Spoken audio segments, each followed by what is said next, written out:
Hey, it's Tribulation Day 35. I'm still hanging in there.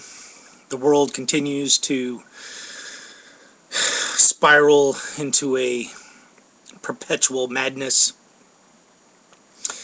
I just posted up some stuff to the Tribulation blog on Fukushima. Unfortunately, I think, Joe Q Public, we're getting as little information as possible. But when we do get information, it's basically always saying that it's worse than we think. So, recently they've handed out testers to everybody, women, kids. They had to stop the cleanup work due to high levels of radiation, and now they're telling us what we kind of already knew, which is that because they had a complete meltdown, they got tons of radioactive water that they're probably going to have to dump into the ocean. And, I got no real proof of it, but I just think, a little bit of what I'm experiencing here in San Jose, I think the radiation has the potential to blow all the way across to California, or possibly just go around the earth, man, and create some kind of, highly toxic radiation belt. Who knows? The one thing I know is the government's not going to tell us. We're the last to know, we're the first to go. That's how that works.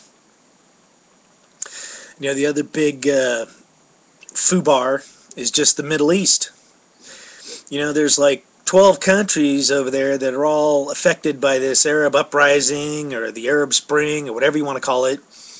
But out of like 11 countries that basically got really bad governments and dictator types, only 2 of them have people actually step down. In Egypt, Mubarak, and then in Tunisia, it was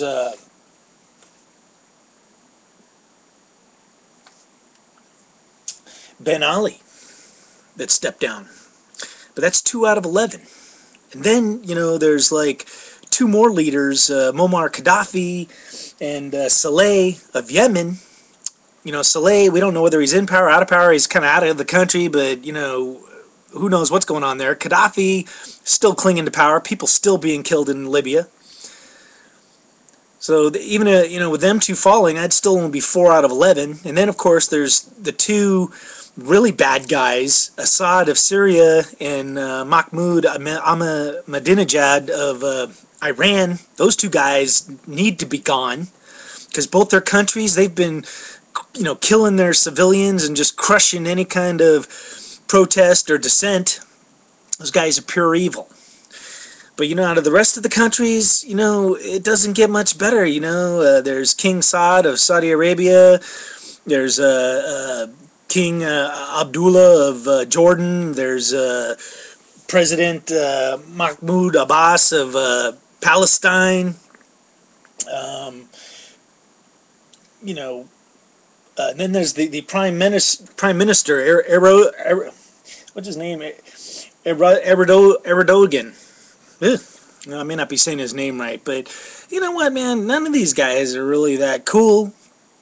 But you add in the fact that all 11 of these countries got just pretty much losers running them. But then you throw in, there's the Muslim Brotherhood, there's Al-Qaeda, there's Taliban, there's Hamas. So, man, none of that stuff's any good. None of that bodes well for the United States. And, all these organizations, they're kind of rebranding themselves, calling them like the Society for Liberty and Justice, where it's still just the Muslim Brotherhood. But, our president, I don't think he knows what the hell he's doing. And, a lot of people are saying, oh, pull all the troops out, pull all the troops out. And I'm sure that's what Obama will do. But, hey, that's kind of how Hitler rose in Germany, was nobody, stepping up to say, hey, this is not right.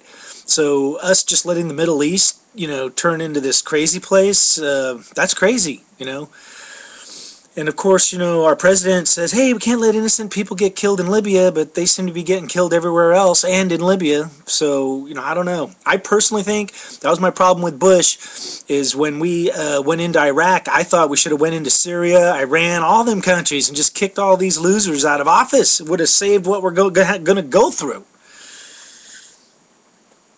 But you know what? That's the tribulation. Today in San Jose, it's actually been a pretty nice day, but once again, clouds come floating in the afternoon, kind of shut down the sun, give it this creepy feeling, and, I don't know why. You're hearing it from me first. I think there's something crazy with the weather, and it's tied back to Fukushima one way or the other. But I'm going to cut it short. Once again, this is my second take, trying to just get this video blog out there today. Keep your head up. I'm going to have more of the Icon Front getting out there.